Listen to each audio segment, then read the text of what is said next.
A Máscara da Morte Rubra.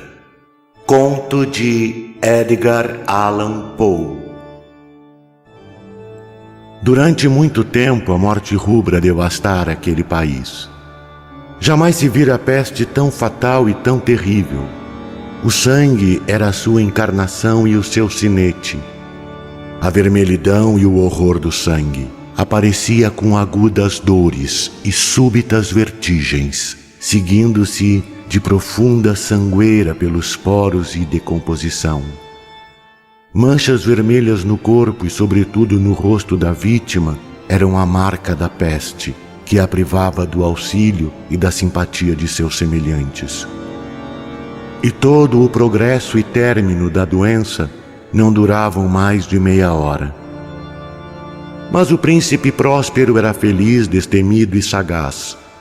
Quando seus domínios se viram despovoados da metade de seus habitantes, mandou chamar à sua presença 1000 de seus amigos sadios e joviais, dentre os cavalheiros e as damas de sua corte, se retirando com eles em total reclusão para uma de suas abadias fortificadas. Era um edifício enorme e magnífico, criação de príncipes de gosto excêntrico, embora majestoso. Cercava o castelo forte e elevada muralha com portas de ferro. Logo que entraram, os cortesãos trouxeram fornos e pesados martelos para arrebitar os ferrolhos. Tinham resolvido não proporcionar meios de entrada ou saída aos súbitos impulsos de desespero dos de fora ou ao frenesi dos de dentro. A abadia estava fartamente provida. Com tais precauções podiam os cortesãos desafiar o contágio, que o mundo exterior se arranjasse por si. Enquanto isso, de nada valia nele pensar ou afligir por sua causa. Providenciara o príncipe para que não faltasse diversões. Havia jograis, improvisadores, bailarinos, músicos. Havia beleza e havia vinho. Lá dentro, tudo isso e segurança. Lá fora, a morte rubra. Foi quase ao término do 5º ou 6º mês de sua reclusão, enquanto a peste raivava mais furiosamente lá fora, que o príncipe Próspero ofereceu a seus 1000 amigos um baile de máscaras da mais extraordinária magnificência. Que magnífica a cena daquele baile de máscaras! Mas antes, vamos descrever os salões em que ela se desenrolava. Era uma série imperial de 7 salões. Em muitos palácios, tais sucessões de salas formavam uma longa e reta perspectiva, quando as portas se abrem de par em par, não havendo quase obstáculo à perfeita visão de todo o conjunto. Aqui o caso era bastante diferente.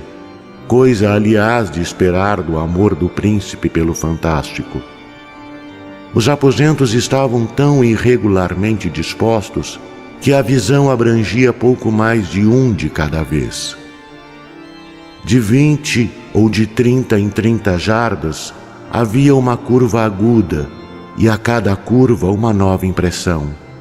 À direita e à esquerda, no meio de cada parede, uma enorme e estreita janela gótica abria-se para um corredor fechado, que acompanhava as voltas do conjunto. Essas janelas eram providas de vitrais. Variava de acordo com o tom dominante das decorações do aposento para onde se abriam.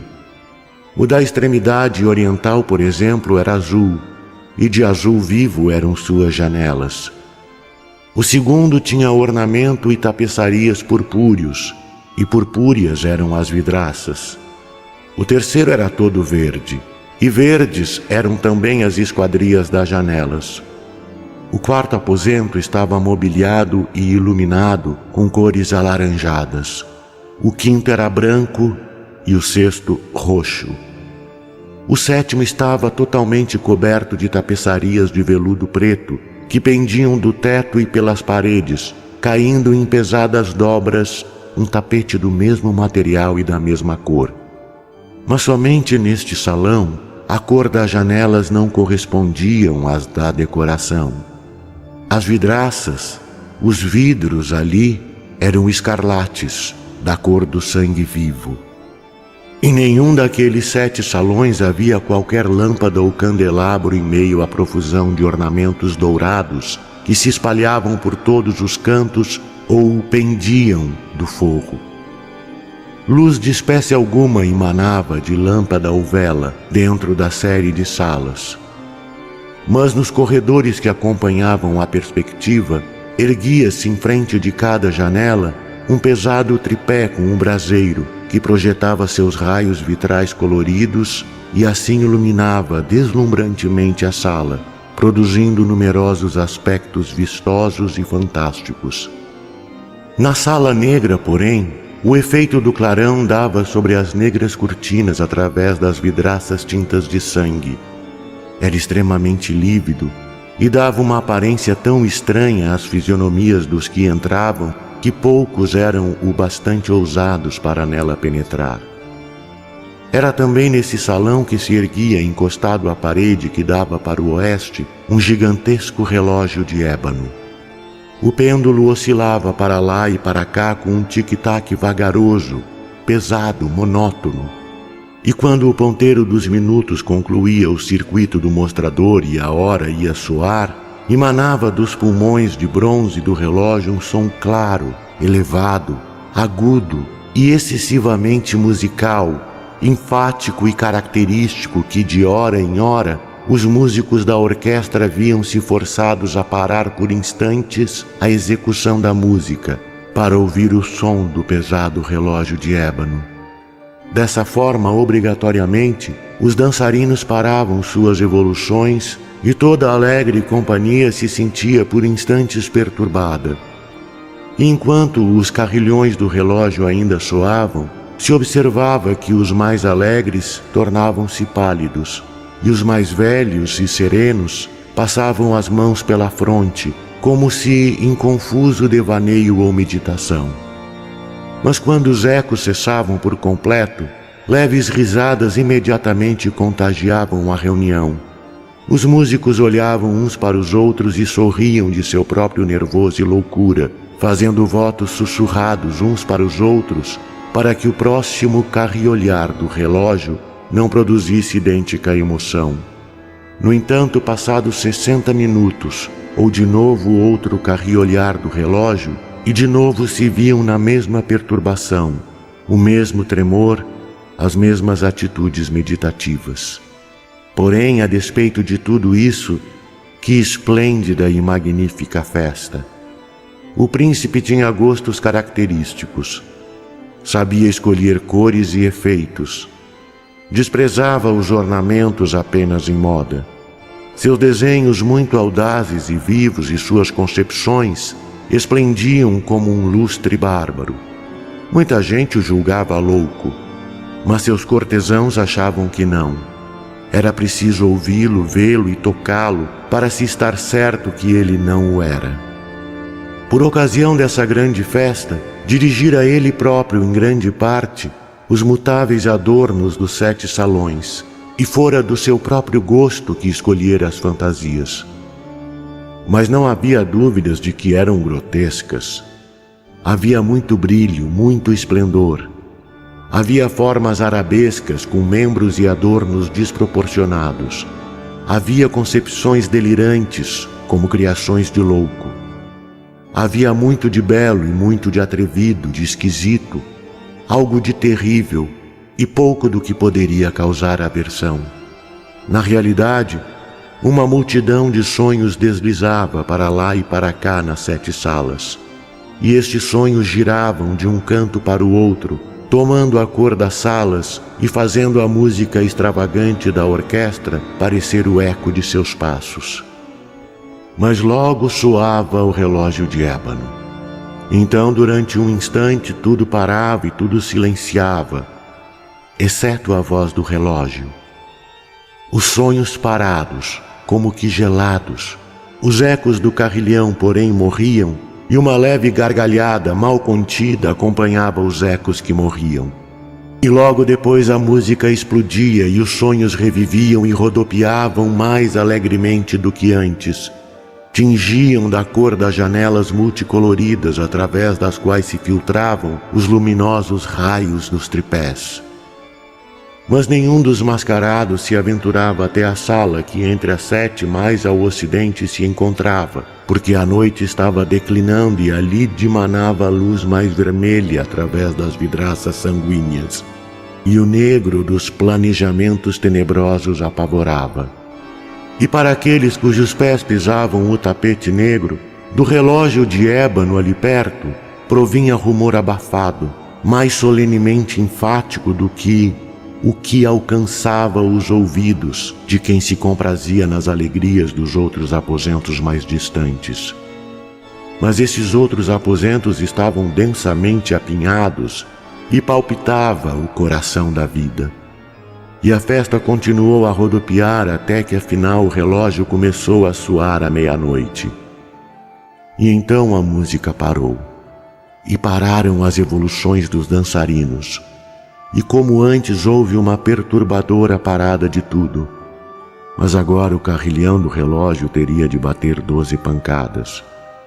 E por isso aconteceu talvez que maior número de pensamentos e mais demoradamente se inserisse nas meditações daqueles que, entre os que se divertiam, meditavam.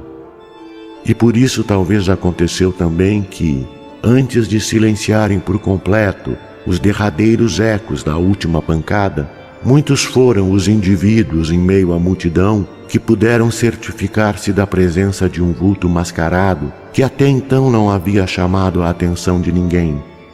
Tendo-se espalhado aos cochichos a notícia dessa nova presença, elevou-se imediatamente dentre a turba um burburinho que exprimia desaprovação e surpresa a princípio, e terror e horror e náusea. Na verdade, a licença carnavalesca da noite era quase ilimitada, mas o vulto em questão excedia o próprio Herodes em extravagância e ia além dos limites indecisos da decência exigidos pelo próprio príncipe. Há no coração dos mais levianos fibras que não podem ser tocadas sem emoção, mesmo para os mais divertidos, para quem a vida e a morte são idênticos brinquedos assuntos com os quais não se pode brincar. Todos os presentes de fato pareciam agora sentir profundamente que nos trajes e atitudes do estranho não havia finura nem conveniência. Era alto e lívido, e envolvia-se da cabeça aos pés em mortalhas tumulares. A máscara que ocultava o rosto era de modo a representar a fisionomia de um cadáver, enrijecido. E contudo tudo isso podia tolerar-se, se não mesmo aprovar-se, pelos loucos foliões não tivesse o mascarado representando o tipo da morte rubra. Seu traje estava salpicado de sangue, e a ampla testa, assim como a face, borrifada de placas escarlates. Quando os olhos do príncipe Próspero caíram sobre aquela imagem espectral, o viram ser tomado de convulsões, a princípio de um forte tremor de pânico ou repugnância, para logo depois enrubescer-se de raiva. "Quem ousa?" perguntou ele roucamente aos cortesãos que o cercavam. "Quem ousa insultar-nos com tão blasfema pilhéria? Agarrem-no e desmascarem-no, para podermos conhecer quem teremos de enforcar no alto das ameias ao amanhecer." Ao pronunciar essas palavras, o príncipe Próspero estava no salão dourado e azul do lado do poente. Elas atravessaram todas as 7 salas alta e claramente, pois o príncipe era um homem ousado e robusto, e a música havia silenciado a um gesto de sua mão. Era no salão azul que se achava o príncipe, junto com um grupo de cortesãos pálidos. Logo que ele falou, houve um leve movimento de investida por parte daquele grupo na direção do intruso, que no momento se encontrava quase ao alcance da mão, em passadas firmes e decididas do príncipe.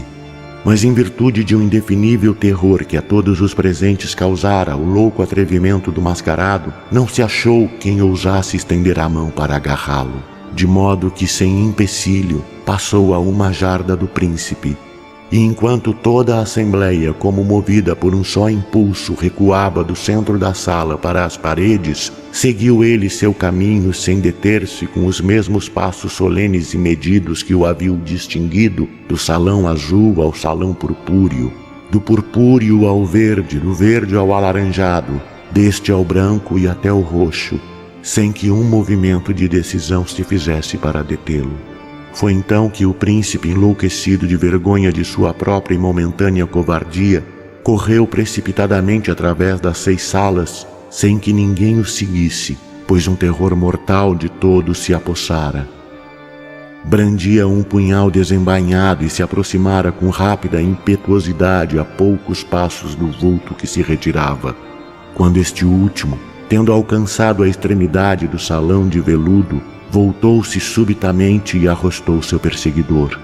Ouviu-se um grito agudo, e o punhal caiu, cintilante sobre o negro tapete, onde logo tombou instantaneamente, mortalmente abatido, o príncipe Próspero. Então, recorrendo à selvagem coragem do desespero, numerosos foliões lançaram-se sem demora no lúgubre aposento, e agarrando o mascarado, cujo alto vulto permanecia ereto e imóvel dentro da sombra do relógio de ébano, pararam, arfantes de indizível pavor, ao sentir que nenhuma forma tangível se encontrava sob a mortalha e por trás da máscara cadavérica, quando a seguraram com violenta rudeza. E foi então que reconheceram que ali estava presente a morte rubra. Ali penetrara como um ladrão noturno, e um a um foram todos os foliões, nos salões da festa, orvalhados de sangue, morrendo na mesma posição desesperada de sua queda. E a vida do relógio de ébano se extinguiu como a do último dos foliões. E as chamas dos tripés se apagaram, e o ilimitado poder da treva, da ruína e da morte rubra dominou tudo.